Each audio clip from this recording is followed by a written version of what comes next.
It's good to get back out today. Coming off the scrimmage, we had a good film session yesterday. I like, even go back after watching the scrimmage from Saturday night. I thought we got a lot of great work. Really, there's quality things on both sides of the ball. Just got to continue to emphasize the consistency of the details, the communication. Continuing to push the tempo. I thought that we started with a real sense of urgency and tempo, communication, all those things. And as it got later in the scrimmage, you kind of fell off a little bit. And so it's just continuing to challenge the importance of each play, having that sense of urgency. Continuing to play and to get into shape. It was, we had some long drives. We had some extended sessions, and I think that was a good area for growth and being able to kind of be specific on the areas for each individual, but also collectively of groups of what we need to see in the improvement. Today, this week is a huge week for us. It's talk to our team about this. This is our move week. We've got to take all the things we've learned in the first 9, and we got to see them stack upon each other in correction, in application, and it's going to be a stretch. We'll have 6 straight today. Starting off today, you're getting out, and I thought there was some good work and good situations, but really trying to present the challenge for our guys to see that response on a consistent basis. In the second watch of the scrimmage, did anybody in particular jump out at you? I thought. I think I mentioned it's the linebackers. In the post game with Tatum, I thought DJ Lundy had a really good scrimmage. You see a different player than it was here last year. He's trimmed some body weight. Flew around. Really like what I saw. I thought. Julian Armella as a young freshman tackle. We put him. We actually mixed him in and got a lot of reps with the ones in the scrimmage. And there were some freshman moments, but I thought he continued to work. I'm excited about what his progression is going to be. Not being here in the spring, there's a lot on him. But I thought, all in all, he did some really good things. I thought our backs, really all the backs, were outstanding. It was impressive watching them. Just the way that they played. I think Duke Cooper really did some good things there at corner. I just like his progression. Him, Renardo, they're taking a lot of ownership. Shaheem Brown was somebody that kind of you see him flying and really starting to gain more confidence as he's growing up. And I like our defensive front. So there's a few guys we're. What does that sort of push and pull back and forth between Jordan and Tate doing for the offense, doing for the team overall? You think? Yeah, you tell me just the competition aspect. Yeah, it's great. Jordan has I could not be more pleased with what I've seen. Even today, he wasn't feeling great. We've had a couple.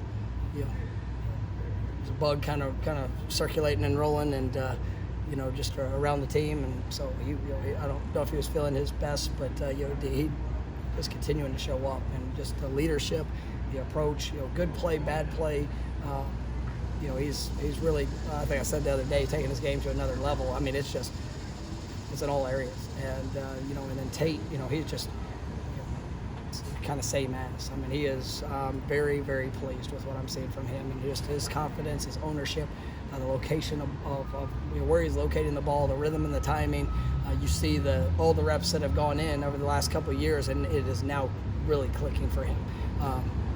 AJ's doing a really good job. To kind of add, I think I said it after the scrimmage. He didn't get off to the best start, but was able to stay focused and to take the next play mentality. And I thought he had a great response, and he's just really excited about the potential he has as well. So that whole group is pushing each other, working with each other, and obviously competing against each other. But I like what I'm seeing. Is the challenge also this week the kind of newness of campus start to wear off? It's got to be a grind.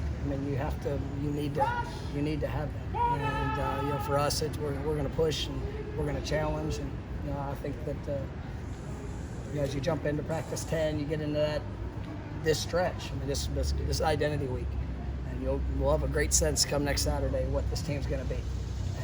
And challenge them here at the end of practice. In a couple of different things. And, watch them respond.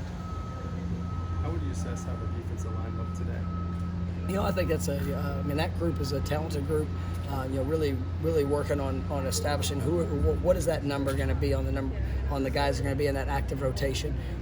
We've seen some really good things. Malcolm Ray, Jared Jackson had a really good scrimmage the other night.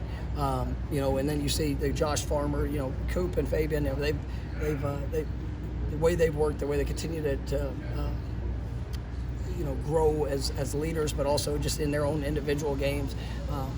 Josh Farmer, I think I mentioned, is really impressive. But just seeing what that rotation is going to be, I like the ends. Patrick Payton was the guy that showed up. Just another name. He had a couple of exceptional effort plays, in the scrimmage, and just as he's continuing to grow and develop. Leonard Warner. I mean, those guys that are kind of that's pushing to get in that rotation on a down out basis. I like what I'm seeing. Coach, today marks 1 year since Coach Bowden passed away. Just over the past year, the life and the legacy, and how do you continue to honor that? And it's a daily focus. Coach Bowden, he helped establish such an incredible tradition, legacy, standard of operations here at Florida State, and today, obviously signifies a year since his passing, but it's a daily focus. I get to sit in my office every day, and I look out at Bobby Bowden Field, and I have a role and a responsibility to the way that I approach this job each day. Helping build these players on the field, helping develop them off the field, and he was special.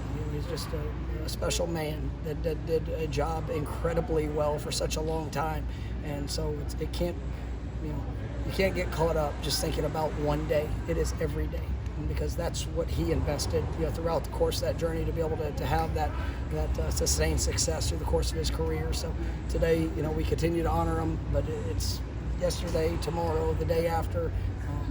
He left a legacy that will always be remembered and always deserve to be represented the way that he would want it. You talk about this being identity week. Is there a different level of excitement you think this team has, a different level of confidence going into a week like this versus last year, to where they're going to embrace things? There better be. For us to be who we want to be, it's got to show up. And anybody can, when you're sitting in a meeting room, anybody can say it. And it sounds good. It feels good. They get cameras. I'm in the shade here. It feels quite comfortable. But in the moment of truth, when you're out there on the field and you don't feel good, and you maybe just had a bad play, and coaches and circumstance and atmosphere is all against you, what's going to show up then? That's real identity. So as we go into this week, those are the moments I'm looking for. That's what I want to see, because that's life. And we try to, we're going to try to create adversity. We're going to try to give them opportunities to respond and to showcase that. But the opportunities in front of us. Okay.